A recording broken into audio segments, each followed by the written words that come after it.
Hello guys, good morning. Good morning guys. Ako ngayon ang naka-assign sa ano kasi may lakad sila. Ako magluto ng ulam espesyal. Espesyal guys. Ato oh. Ihalo ko. Ilagay ko sa ulam ko nga espesyal. Ha. Hi.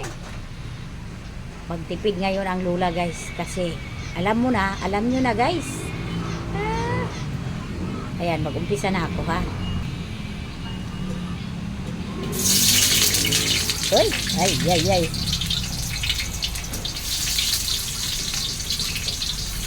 Lagay ko yung aking sibuyas lang yan. Sibuyas.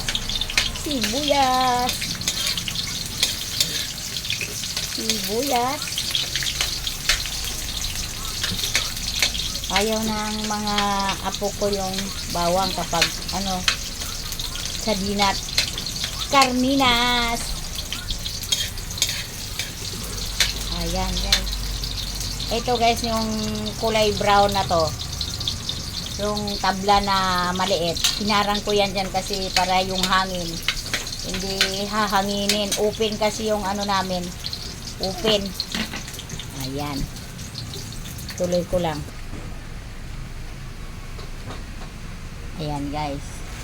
Ilagay ko na yung aking repolyo. Ang repolyo ni Lola. Pinaghalo ko siya, repolyo at saka bagyo pichay. Ayan, ang ating pichay, bagyo at saka repolyo. Yung parang madilaw-dilaw, yung bagyo pichay yan.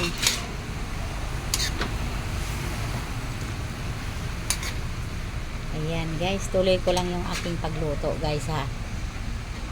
Nahihirapan ako kasi isang kamay nakahawak sa cellphone, pasensya na kayo guys. Isang kamay naghalukay kaya tuloy ko muna. Ayan na guys, ilagay na natin ang ating ating karninas. Right. Yung karninas ni Lola. Ayan guys, ang dami. Malaki kasi yun malaking lata.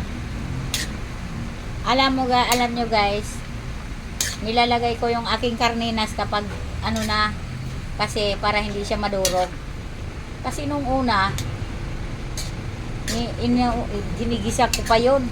Yung pala hindi maganda ang lasa. Mas masarap ang lasa kapag hindi siya isali sa paggisa.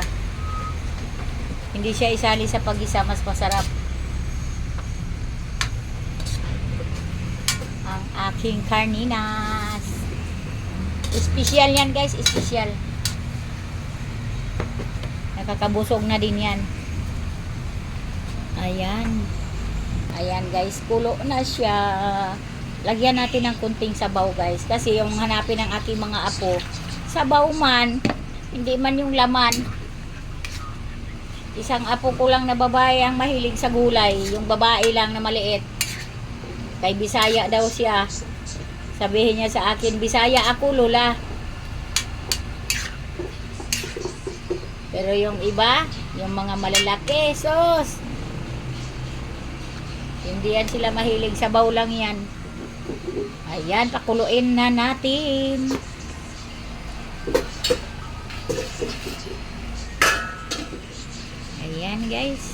Ayan guys, malapit na ito maluto.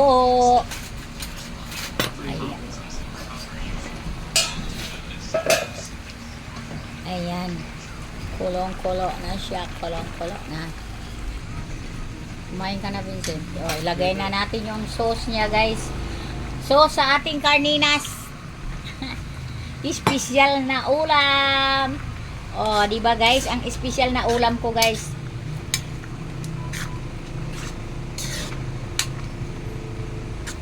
Ayan. Pakuluin lang natin ng konti. Tapos luto na siya.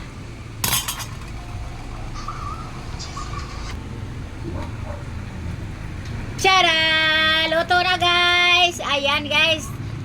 Pwede na pakainin ko na yung aking mga apo guys. Tawagin ko na silang lahat. Thank you for watching. Sarap na yan guys. Tinikman ko na yan. Ayan. Tawagin ko lang sila. Ayan, thank you so much. Nakaimbento na naman ang lula ng ulam. Ayan.